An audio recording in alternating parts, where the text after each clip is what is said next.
السلام علیکم. یزید څوک هر کال چې د محرم میاشت راشي نو په دې باندې بحث شروع شي، واقع کربلا په باره کې بحث کول شروع شي. د یزید په باره کې په تاریخ کې دوه قسمه خلک منتل کېږي. ځینې خلک هغه دي چې هغه وایي چې یزید ظالم نه و، دا یو نر مسلمان بادشاه و، واقع کربلا د ده د لاسه نه ده شوې، دا منګړه تاریخ دی. او بل قسم خلک دي چې هغه وایي نه، یزید هم هغه کس و چې د هغه د لاسه واقع کربلا شوې ده. هغه وایي چې دا یزید هم هغه ظالم و چې د ده د لاسه حضرت حسین رضی الله تعالی عنه شهید شوی.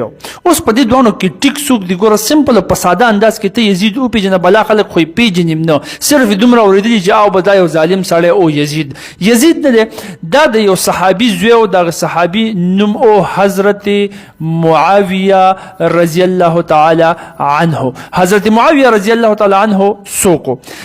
چې کله د مسلمانانو اخیری خلیفہ حضرت علی رضی الله تعالی عنہ شهید شو، نو د هغه نه بعد چې کوم د مسلمانانو حکمران او چې 20 کاله حکمرانی کړې وه، نو هغه حضرت معاویه رضی الله تعالی عنہ. شپږ میاشتې حضرت حسن رضی الله تعالی عنہ راغلی، خو هغه خبره له امر سره تکه چې ډیر وخت بیا د مسلمانانو حکمرانی چا کړې و د حضرت علی رضی الله تعالی عنہ د اخیری خلیفہ نه بعد، نو هغه حضرت معاویه رضی الله تعالی عنہ 20 کاله د مسلمانانو مشر دی پاتې شوی. اوس د یزید نه د حضرت معاویه رضی الله تعالی عنہ زیو، دوی د بنو امیه د خاندان نو، دا قبیله و د عرب بنو امیه. اوس د حضرت معاویه رضی الله تعالی عنہ په خپل حکمرانی په دوران کې دا فیصله وکړه تقریبا د خپل حکمرانی په 10 کال باندې چې زمانه بعد داسې نه چې د بادشاہت یا د حکمرانی غستلو د لپاره مسلمانانو په خپل منځ کې فساد برپا نشي. لہذا خبره دا چې زه په خپل ژوند کې داسې څوک نامینیټ کم چې هغه ډایرکټ زمانه بعد د مسلمانانو د حکمرانی مشري سنبال کی چې فساد برپا نشي. نو هغه فیصله حضرت معاویه رضی الله تعالی عنہ د خپل زوی په باره کې وکړه چې زمانه بعد د مسلمانانو مشري حکمرانی دا به زما زوی کوم زوی یزید ته په حواله. اوس چې کله دا فیصله حضرت معاویه رضی الله تعالی عنہ وکړه کنه، نو هغوی د خپل حکمرانی په 10 کال باندې د خلکو نه د یزید د لپاره بیعت اخیستل شروع کړه چې زمانه بعد وګوره دا حکمرانی دا بس تاسو مشري.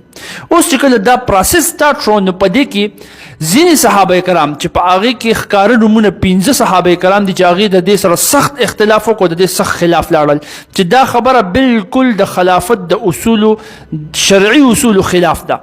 دا د بادشاهانو هغه کار دی څنګه چې د روم او د پرشین امپایر بادشاهانو کول چې د خپل ځان په ځای خپل بچي او هغې خپل بچي او داسې انسیسټرلی د بادشاهت راچلیږي، په هغوی کې حکمرانی راچلیږي. نو دا د هغوی سنت دی، لہذا دا جایز نه دی په اسلام کې چې یو کس خپل زوی هغه نامینیټ کی زمانه بعد به حکمران هغه. نو د دې سره دغه صحابه کرام رضی الله تعالی عنهم اجمعین دا اختلاف وکړو. اوس هغه صحابه کرام رضی الله تعالی عنهم اجمعین څوک؟ نمبر 1 چې هغه د حضرت ابو بکر رضی الله تعالی عنه خلیفہ اول زوی عبدالرحمن بن ابي بکر رضی الله تعالی عنه، د حضرت عائشه رضی الله تعالی عنها رور او خپل.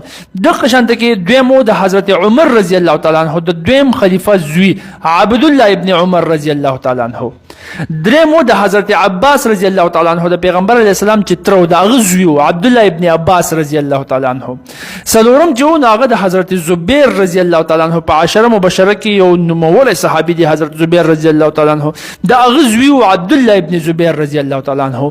او پنځم خو ښکاره نوم دی د حضرت علی رضی الله تعالی عنہ زوی حسین رضی الله تعالی عنہ، حسین بن علی رضی الله تعالی عنہ. ګوره یادول یې ډېر په اسانه باندې، یو عبدالرحمن بن ابي بکر رضی الله تعالی عنہ نوم یاد ساته، حسین رضی الله تعالی عنہ نوم خو به تاته یاد دي. نو درېونه باقي عبد الله دي، عبد الله بن عباس، عبد الله ابن عمر او عبد الله ابن زبیر رضی الله تعالی عنہ. نو دا 15 صحابه کرامو د دې خبرې سره سخت اختلاف وکړو چې حضرت معاویه رضی الله تعالی عنہ خپل زوی ډایرکټ په خپل ژوند کې د خپل ځان نه بعد حکمران نشي نامینیټ کولی، دا جایز نه دي. نو هغوی بیعت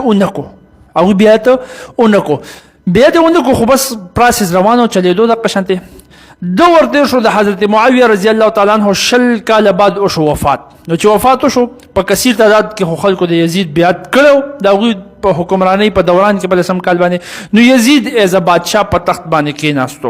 اوس چې کله یزید ایز بادشاه په تخت باندې کېناستو، نو ظاهره خبره ده دا خو هغه نوموړي کسانو چې دوی خو بیعت نه و کړی، خو د دې خلاف هغوی خو نه منلو چې دا حکمران دی.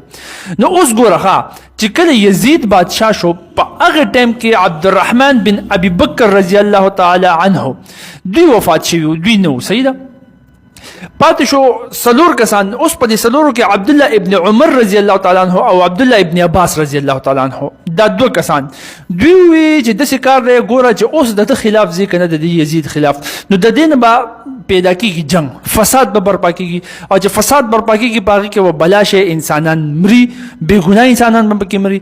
لہذا په دې ټایم کې خبره ټیک دا راځي چې د دې یزید به بس بیعت وکړو.